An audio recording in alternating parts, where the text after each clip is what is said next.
Mr. Mayor, I move that this, in addition to the actions that this council has already taken, that this council immediately send a letter to Governor DeSantis requesting your removal from office for malfeasance. No.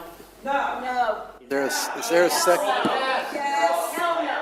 Fireworks yesterday in Palm Coast during a special meeting of the city council to discuss the findings of a report on misconduct allegations against the mayor. Tallahassee attorney Adam Brandon addressed the council about his 50-page report. My conclusion is these findings reveal a pattern of inappropriate conduct and unprofessional behavior by Mayor Mike Norris that undermines the city's council-manager form of government and creates a hostile work environment for city employees. Mayor Norris further exceeded the powers under the city charter by seeking the resignations of the acting city manager and chief of staff. Further independent investigation and corrective action may be warranted to address these issues and restore integrity and morale. Acting City Manager Lauren Johnston said she just wants to move forward. We acknowledge that many of the challenges we face today didn't begin yesterday. They're inherited, some are rooted in decisions made long before any of you took office or any of us assumed our current roles. But the responsibility to address them lies with us now.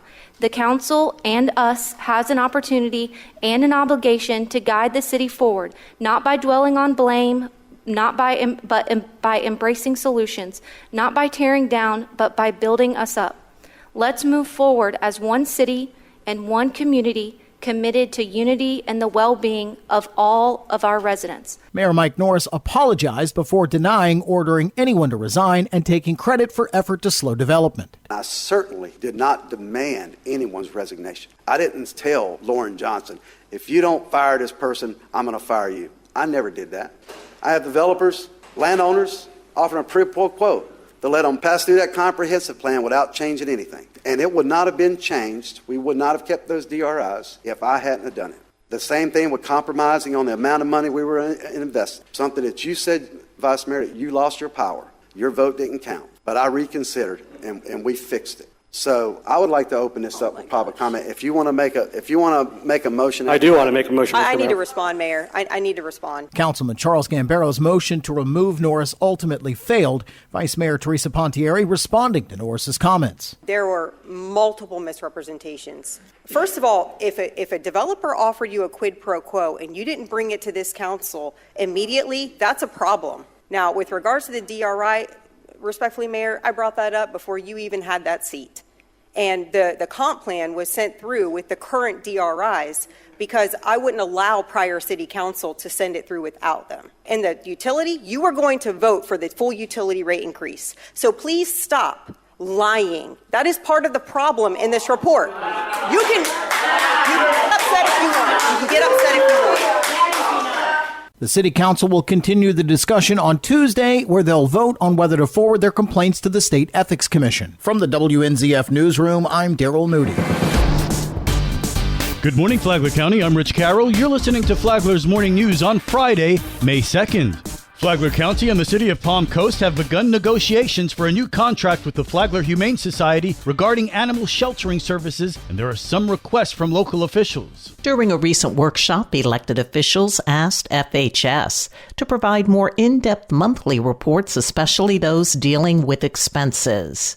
More from Flagler Humane Society Executive Director Amy Caratanudo lays out the costs. On day one, the animals get full vaccines, basic diagnostics. As they're with us longer, everybody, in order to be adopted, the state statutes require spay-neuter. So we pay the bill for that. The joint workshop comes after Palm Coast City Council members asked for collaboration with the county to find alternate animal sheltering solutions. County Commissioner Kim Carney says looking at the short term does have variables to think about. I have served on many boards for many 501c3s. This organization is not acting like a 501c3. The county or government should not be funding property purchases, appraisal services, relocation services, building expansions. That's all done by the 501c3. One other consideration during the workshop came the idea of the city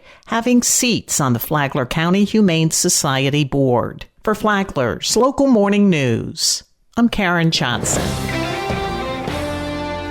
This local news is a service of Flagler County's Toyota dealer, Beaver Toyota US 1 St. Augustine, here to wow you. Stacy with Fun for All You Kids is going to tell you about all the family fun going on in Flagler County this weekend. Get ready to dust off your hats and polish those boots for 2 nights of heart-pounding bull riding, fierce competition, and unforgettable rodeo thrills at the Brian Earl Foster Invitational Bull Riding event. Enjoy delicious food, great music, and an electrifying atmosphere under the stars. This year marks the 20th annual Arbor Day celebration. This milestone event will feature a free tree giveaway, a walk through butterfly tent, live performances, axe throwing, and families can explore a children's activity tent, petting zoo, and free craft projects. For more on these events and others, please visit us on our website at fun4augiekids.com. Have a great weekend. And now you're up to date on Flagler's Morning News. I'm Rich Carroll. And now, Mike Licio with your WNZF local sports update. Our seniors are really excited about the year because they have felt that same thing, knowing that they've got something really special to prove, and they're ready to go out and win a championship this year and go into the postseason further than a Matanzas team has ever gone before. That's their goal. That was Matanzas softball coach Sabrina Manhart before the season. The first step in that journey was winning the District 4 championship game at Beachside last night against Ponte Vedra. The Sharks generated a 1-0 lead in the top of the first, but Juliet Fogel gave the Pirates the lead in the bottom half as part of a 6 RBI night. Leah Stevens had 3 RBIs and struck out 11. The 12-1 win gives the Pirates their first district championship since 2022. The Flagler Radio YouTube channel will be your home for next week's regional quarterfinal, live from the Ship on Thursday. Playoff seeding and matchups will be announced by the FHSAA at 11 a.m. today. FPC softball fell short in their pursuit of a playoff berth, falling 4-2 to 21-win Atlantic Coast on Tuesday. Bulldogs wrestling coach David Bossernette was selected as Florida Girls Wrestling Coach of the Year by the National Wrestling Coaches Association. Champion wrestler Jocelyn Johnson on what coach has meant to her. He's a great coach. I told him one day, I'm thinking about joining a sport. He's like, oh, you should come try wrestling. I thought he was joking, and since then, he's kind of seen the spark that I have. I appreciate him as a coach. He's basically my athletic father. Spring football practice is underway. Matanzas begins year 6 under Matt Forrest, while Patrick Turner kicks off his first campaign with FPC. There will be a third football team in the county this year. First Baptist Christian Academy has announced they will begin play this season. The Crusaders competed at the middle school level with St. John's County Schools last year. WNZF is your home for local sports, with updates Mondays and Fridays. From the sports desk, I'm Mike Licio.